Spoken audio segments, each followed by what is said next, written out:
Chapter 585, Lost and Found Part 1. I need a ride back home. Zadros, the lord of the Keller region, must have gone away for some important reason. He isn't home and he doesn't reply to his amulet. Can you help me, Scourge? Ryman asked. Zadros the wyvern was actually laying on the side of a mountain with most of his bones broken. Tiras had decided to spare his life, but that didn't mean she was willing to let his act of defiance go unpunished. Not only did her fist crush Zadros' body, but it also had tampered with his life force, making it impossible for him to heal with invigoration. It would take him days to fix the damage his life force had suffered and months to get back to his peak condition.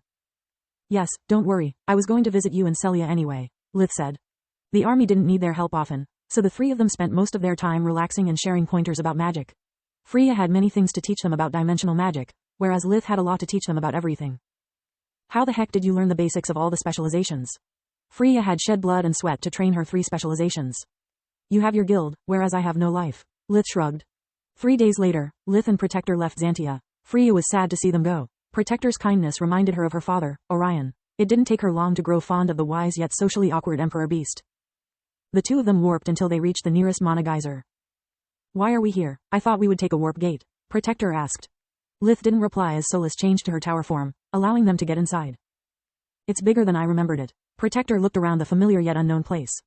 What do you mean? It's your first time in here. I expected you to at least be surprised, Lith asked. Your memories, remember? Protector tapped the side of his head with a forefinger. Well, I bet you don't know this. Lith snapped his fingers and a slight tremor spread throughout the tower. The space around them stretched and deformed as they crossed thousands of kilometers in a heartbeat. By the Great Mother, Protector recognized the all-too-familiar Tron Woods. I can't let the army clerks register all of my movements. If I had to vouch for you to let you use a warp gate, the Griffin Kingdom would easily guess your true identity. I don't have many friends and most of them have free access to gates. Lith said. Thank you, Solus. Protector gave her a deep bow, making her blush. I hope you get a body soon. Fire and stone are not enough to express who you truly are. Whoever did this to you either loved you so deeply that they couldn't stand the idea of losing you or was a heartless monster. You're welcome, Protector. Solus regretted not being able to show him her physical appearance. She considered Ryman as one of her oldest friends, just like Lith did. I only have one secret and I'm already sick of it. I don't know how Lith manages to keep so many of them and honestly, I don't care. I want to come clean with him, she thought. Ryman's home was just a few hundred kilometers from Lucia. It took them just a few minutes to warp to destination. When Lith saw Celia, her physical appearance shocked him. She was supposed to be in her late 30s, yet she looked even younger than the last time he had seen her. She seemed to be barely past her 20s. She was still 1.7, 5 feet 7 inches, meters tall and her skin was tanned from the years-long exposure to the sun. Her black hair was now longer, reaching her shoulders and giving her more gentle looks. She wore a leather hunting jacket over a green shirt, green cargo pants, and brown hunting shoes with a soft outer sole, to limit the noise made while she moved. Lith could tell by her round belly that she was past the 6 months of pregnancy. Her sharp eyes and rough attitude hadn't changed though. It's about time, she snarled while giving the children in her arms to protect her. Do you have any idea how hard is it to chase around those 2 pests while I'm bloated like this? Make yourself useful and fix us something to eat while we entertain our guest. Her eyes became much kinder when she looked at Lith. Oh, gods, I would have never expected that the famished runt that once came begging at my door for help would get so tall. Give Aunt Celia a hug, Scourge. She extended her arms and embraced him before he could even answer. Scourge? Lith asked. Ryman never calls you Lith and I think that Scourge is a fitting name for a great hunter. She replied while not letting him go. The house was a mess. Toys were left around on the carpets and furniture. Most of the walls had been scribbled on, and Lith could see the traces of Celia's efforts to scrub them off. Yet it wasn't the chaos reigning in the hallway which gave him the second shock in less than 10 seconds from his rival. Their home was almost identical to his own. It even possessed most of the enchanted home appliances he had made over the years. Celia, I missed you so much. Especially at Nana's funeral. He returned the embrace the moment he snapped out of his reverie. I missed you too. She sobbed due to the joy of their reunion and the hormonal roller coaster she was experiencing. It's all that Wolf's fault. I wanted to come at your graduation, but he said no. That the time wasn't right and all that cheese. Celia wanted to swear, but she had learned the hard way how fast children were at copying their parents' bad habits. I don't want to sound rude, but how can you look like this? Why does the house look like this? He asked when she released him from her embrace. It's all thanks to your memories. She gave him a big kiss on the cheek. Not only did you save that wolfhead's life, but you also taught him more about the world and magic than he could ever achieve on his own. I asked him to do for me what you did for Alina and to make all the cool stuff you do. Balcor's attack had happened during the 3rd trimester of his 4th year at the White Griffin, giving Protector most of his knowledge about regrowing limbs, forge mastering, dimensional magic, and even magic crystals. I can't do all the things you can, but at least I know the basics. Protector squinted his eyes and used a small blast of darkness magic to clean the walls. The moment Ryman let them down, Lilia and Laren ran towards Lith.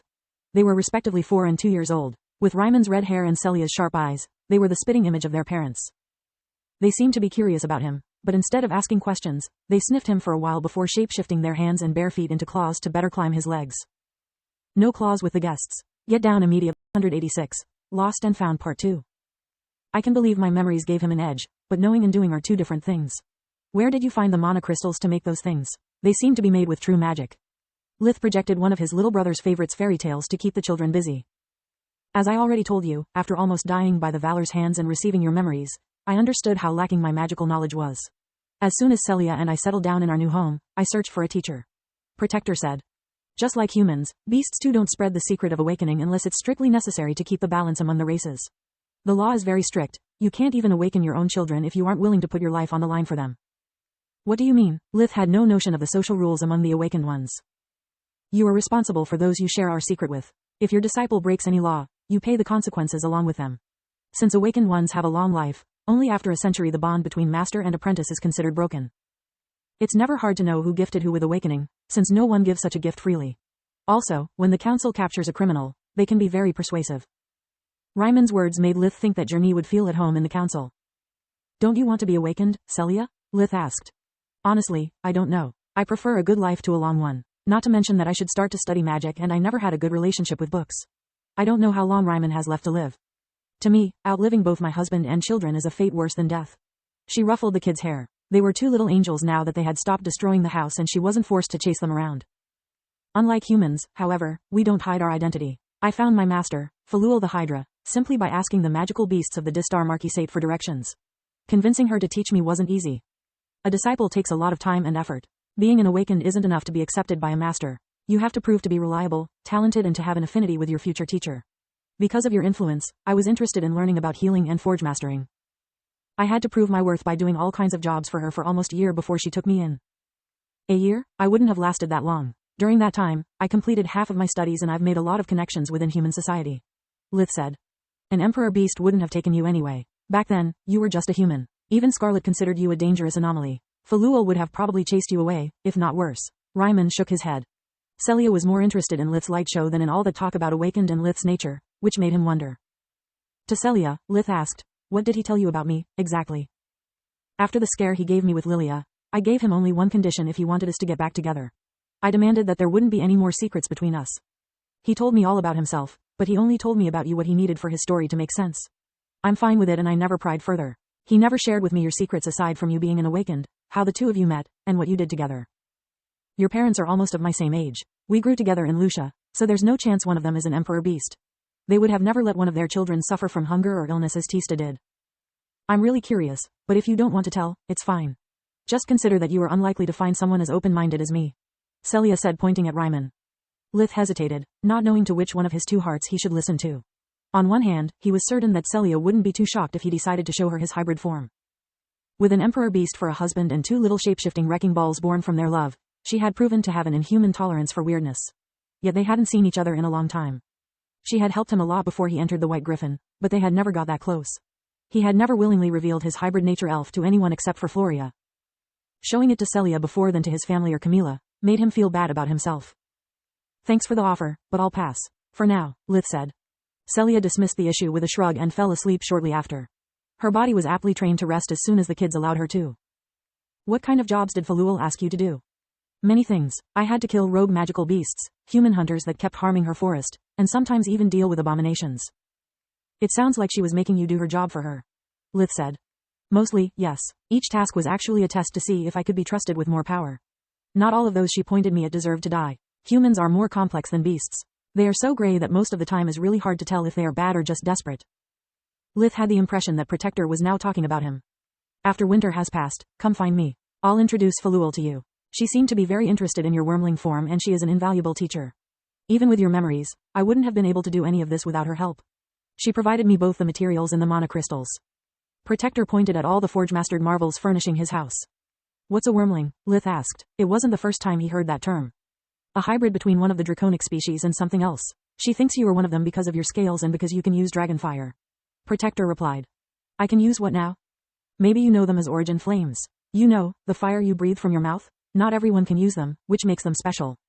Do you know why? Lith couldn't believe his luck. He might have found a proper awakened teacher and learn about origin flames, all in one day. Sorry, no, not even Falul can use them, so the first time she mentioned them to me was before sending me to Xantia. Lith spent the night at Ryman's home. He studied the pseudo-cores of Ryman's creations to appreciate the difference between his own results as self-taught with those of someone who had a master. It seems I'm really talented for forge mastering. My work is in no way inferior to Protector's, he thought. Before leaving, he exchanged communication runes with Protector and Celia. He also gifted some of his toys to the kids. He had prepared a new set of fairy tales projectors and miniature models. They were shaped like mages and magical beasts and could emit light of different colors as if they cast different spells. Lith could always make more and Celia needed a way to keep them busy when Ryman was away.